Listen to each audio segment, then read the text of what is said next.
Your cat waits all day for you to stand up. The second you do, they're in your spot before you can even turn around. Most people laugh it off.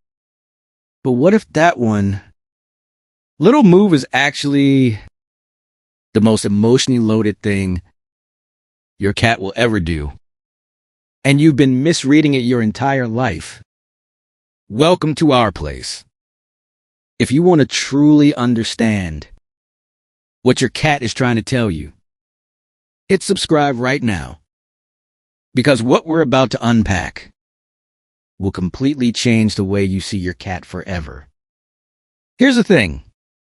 That seat isn't just warm. It isn't just comfortable to your cat.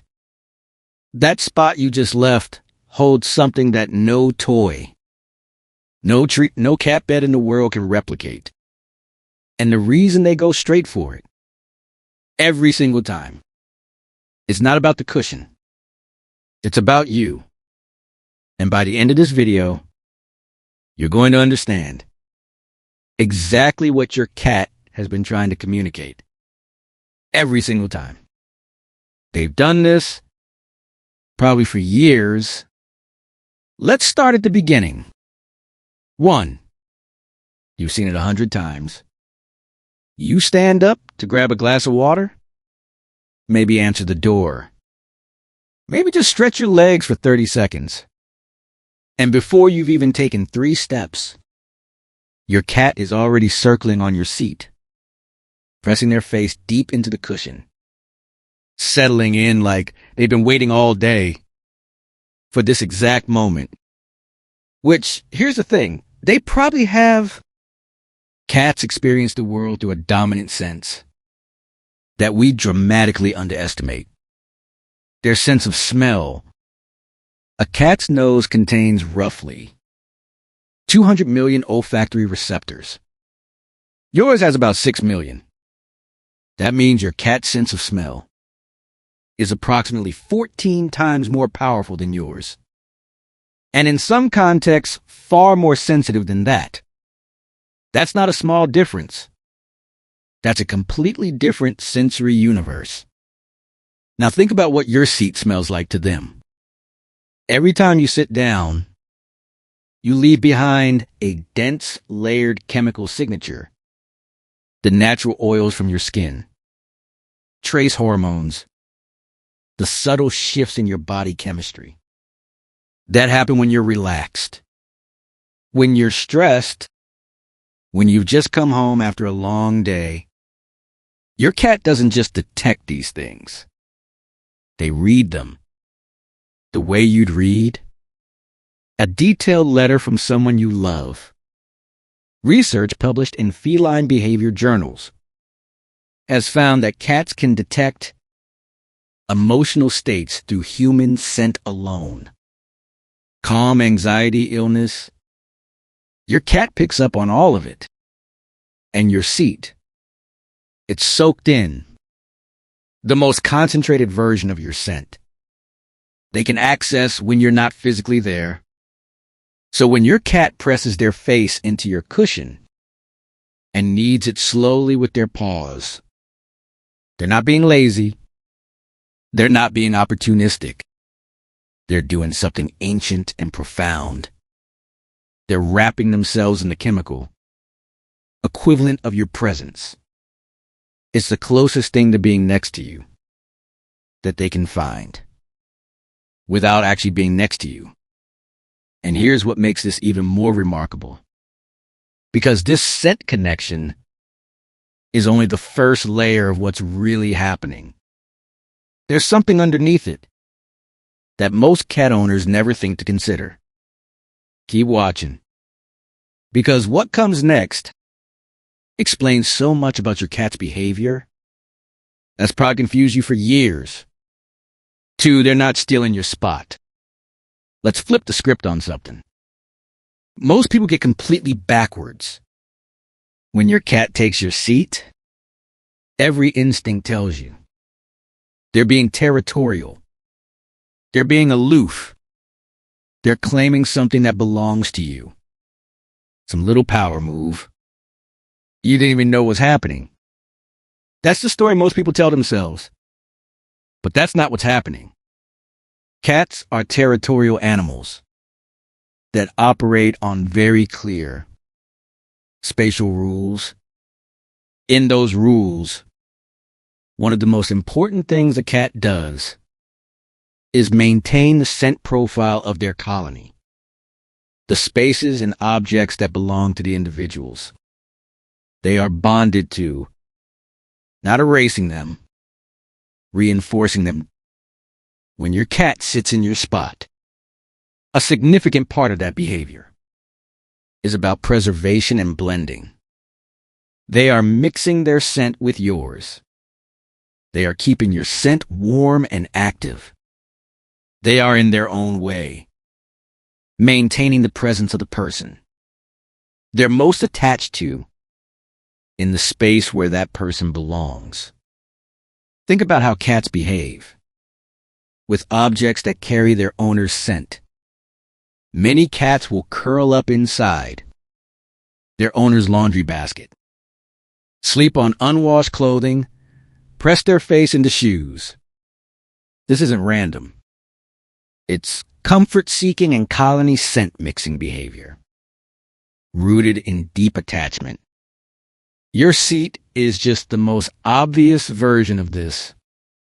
Studies on feline attachment behavior have found that cats who have strong, secure bonds with their owners show significantly more scent-seeking and owner space occupying behaviors when the owner is absent, compared to cats with weaker attachment bonds. In other words, the more your cat trusts you, the more likely they are to be sitting in your seat the moment you leave it.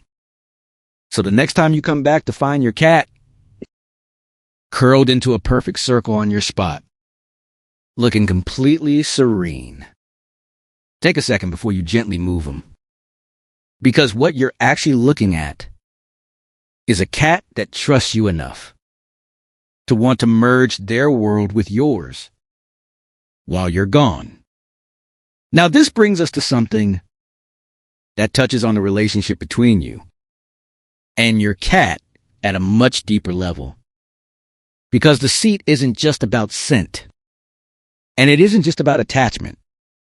It's also about something your cat has quietly decided about who you are to them. And this one might genuinely surprise you. 3. Here's a question most people never think to ask. Why your seat?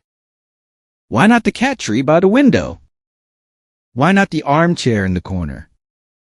Why not the patch of sunlight on the floor that's been there all afternoon? Your cat is not randomly choosing warmth. They are specifically choosing your spot. And that choice is intentional, in a way that goes much deeper than most people realize. Cats are extraordinarily observant. They spend their entire lives reading to humans. They live with tracking routines, monitoring body language, cataloging patterns of behavior over weeks and months and years. Your cat builds an incredibly detailed internal map of your territory. Who feeds them? Who provides warmth? Who controls when the good things happen? Who sits where? And for how long? And with what kind of energy? And what they've almost certainly concluded, if they're going to your seat specifically, is that you are the safest thing in that territory in feline social dynamics. The resting place of a bonded individual carries a kind of significance, not dominance in the canine sense. Cats don't think in hierarchies the way dogs do, but safety. Your seat is where the person who makes them feel secure spends their time. It holds the heaviest concentration of your presence, your warmth, your familiar smell, and for a cat who has decided that you are their person. That spot becomes the most reassuring location in the entire house. When your cat sits in it, they're not challenging you. They're expressing something closer to alignment. They want to be where you are, in the most literal sense possible.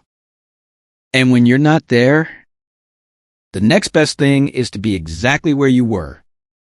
Feline behavior researchers have observed that cats in multi-person households will often preferentially occupy the seat of the person they have the strongest bond with, even when other seats are equally warm, equally soft, and equally available.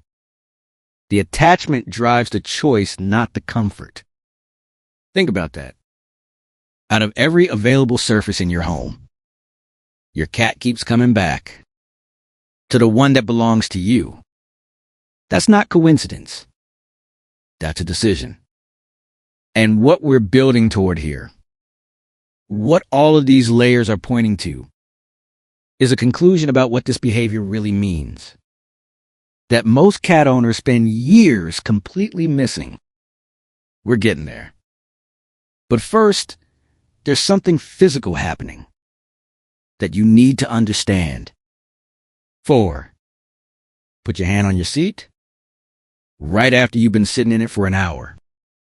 It's warm, obviously you already knew that, but what you probably don't know is how significant that warmth is for your cat from a biological standpoint. Cats have a higher baseline body temperature than humans. The average human sits around 98.6 degrees Fahrenheit. Cats typically run between 100.5 and 102.5 degrees Fahrenheit. Their metabolism burns hotter.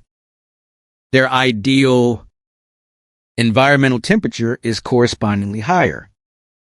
This is why cats seek out warm surfaces with what can look like single-minded devotion. Sunny patches on the floor, the top of a running radiator, the warm exhaust of a laptop, fresh laundry straight from the dryer, your seat. But here's what makes your seat specifically valuable, in a way those other warm surfaces aren't. It's warm and it smells like you. It's warm and it feels safe. It's warm and it carries every layer of emotional and social meaning. We've already talked about the heat is real and it matters biologically, but it works together with everything else to make your seat the single most appealing spot in your cat's entire territory. Research on thermoregulation in domestic cats has found that cats conserve measurable energy when resting on warm surfaces compared to cool ones, because their bodies don't have to work as hard to maintain core temperature. So occupying your warm seat isn't just emotionally comforting for your cat. It's physically efficient. It's good for them in a concrete metabolic sense.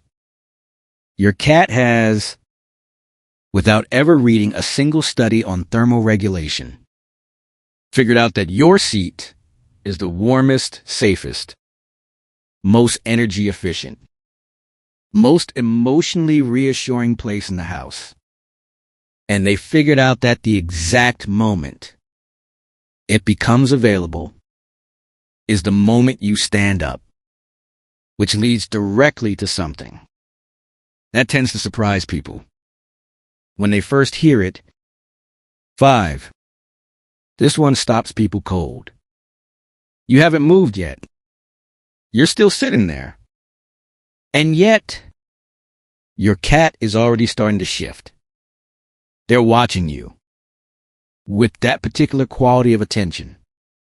That's different from their usual half-lidded observation, almost like they're waiting for a signal only they can perceive. And here's the thing. They are. Cats are pattern recognition machines, operating at a level of precision that most humans can't really grasp. They have been studying you specifically. For every single day of the time they've lived with you. They know the sound your phone makes when you lock the screen. They know the particular way you shift your weight in the cushion right before you stand up. They know the specific quality of exhale you make before you decide to get up and do something versus the exhale you make when you're just settling in deeper. Every one of these micro signals has been cataloged. Everyone has been connected to an outcome. And over months and years, your cat has assembled a predictive model of your behavior that is frankly more detailed than anything you've built about yourself. Research in animal cognition, including studies on feline anticipatory behavior, has consistently found that cats can predict routine actions with remarkable accuracy based on environmental cues that humans produce unconsciously. This is part of why many cats appear to know when it's mealtime before you've even thought about feeding them. They've mapped the time, the sounds, the subtle shifts in your movement that precede the event. The same process is happening in real time on your sofa. Your cat isn't reacting to you getting up. They're anticipating it. They're already in motion based on signals you gave them, seconds or minutes, before you consciously decided to move. And by the time you're actually standing, they've already calculated the trajectory and claimed the spot. This is not your cat being sneaky. This is your cat demonstrating one of the most sophisticated cognitive skills in the animal kingdom, applied entirely to the question of where they're going to nap next. But understanding why they're so good at reading you, that connects to something much bigger about the relationship between cats and humans, something that's been building for thousands of years, and understanding it completely changes the meaning of everything we've talked about so far. 6. Here's something that researchers have only recently begun to fully appreciate. Cats don't just observe humans, they learn from us. They model their behavior on ours. For a long time, the assumption was that cats were independent, that they didn't engage in the kind of social learning seen in more obviously social species. Cats did their own thing. They weren't watching and copying. Then researchers started looking more carefully. Studies on feline social cognition have demonstrated that cats engage in what's called observational learning at a surprisingly sophisticated level. They watch what their owners do. They form associations between specific behaviors and specific locations, times, and outcomes. And they apply what they've observed to their own behavior in ways that go beyond simple conditioning. Your seat is a perfect example of this. Your cat has watched you sit in that spot for months or years.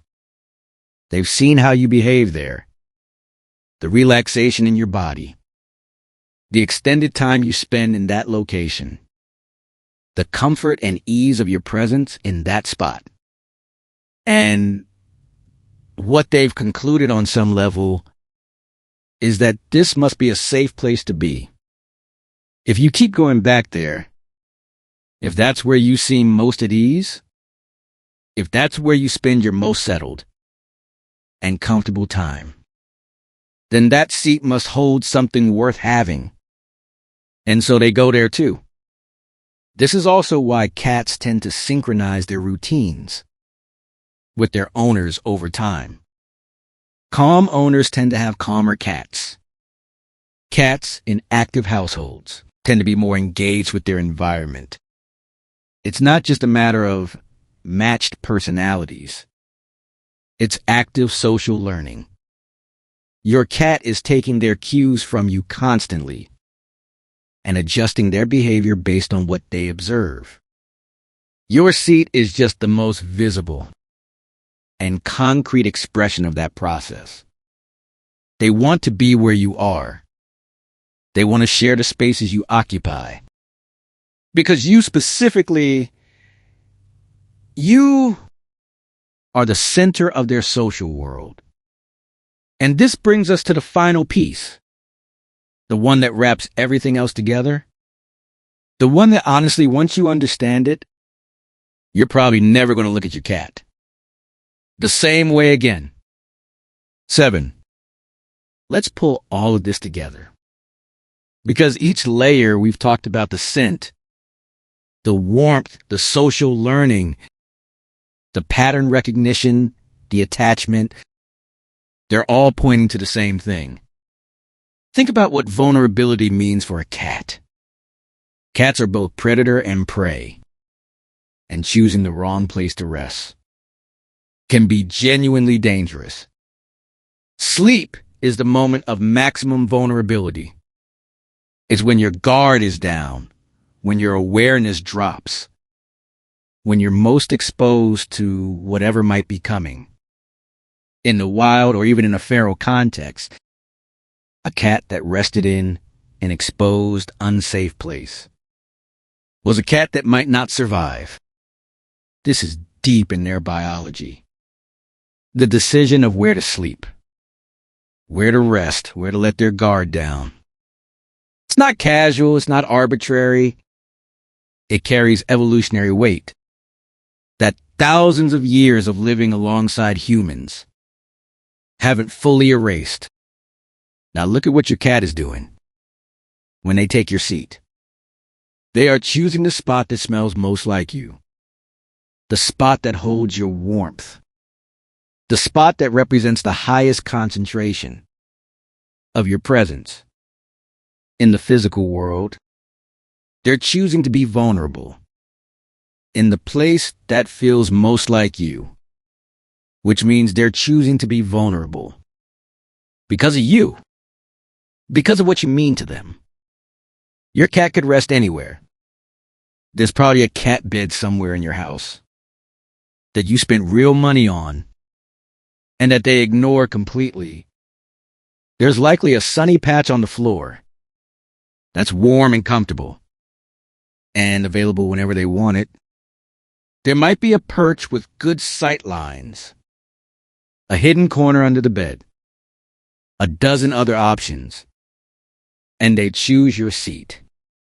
That's not convenience. That's not laziness. That is your cat telling you in the clearest way.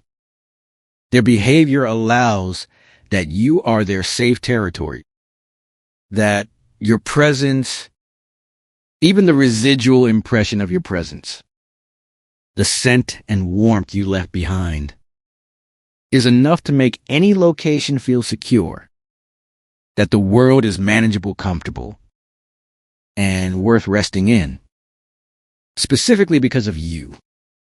Research on attachment in domestic cats consistently finds that the strength of the human-cat bond is one of the most powerful predictors of a cat's overall well-being, stress response, confidence, and behavior. Cats with strong, secure attachments to their owners are calmer, more adaptable, more resilient under stress, and more socially comfortable overall. And the behaviors that express that attachment: seeking the owner's scent, occupying the owner's space, staying close to the owner's presence, in whatever form is available, are among the clearest indicators of that bond. When your cat takes your seat, they are exhibiting one of the strongest attachment behaviors available to them. They are showing you with their whole body and their whole instinct that you are the center of their emotional territory. So the next time you come back from the kitchen and find them settled in, looking up at you with those completely serene, half-lidded eyes, maybe don't rush to move them. Maybe sit down next to them instead. Because what they're doing in that moment isn't rude. And it isn't territorial in an aggressive sense. And it isn't some little power game you need to win. It's trust. It's the quietest, most sincere, most biologically honest kind of trust. A cat knows how to give. They've taken everything that smells like you, everything that feels like you, everything that reminds them of you, and they've wrapped themselves in it because to them there is nowhere safer to be. If this video changed the way you see your cat, even a little bit, hit subscribe, because every single week we go deeper into the science and the meaning behind the behaviors. Your cat shows you every day. Share this with someone who has a cat that steals their seat, because now you both know what it really means. We'll see you in the next one.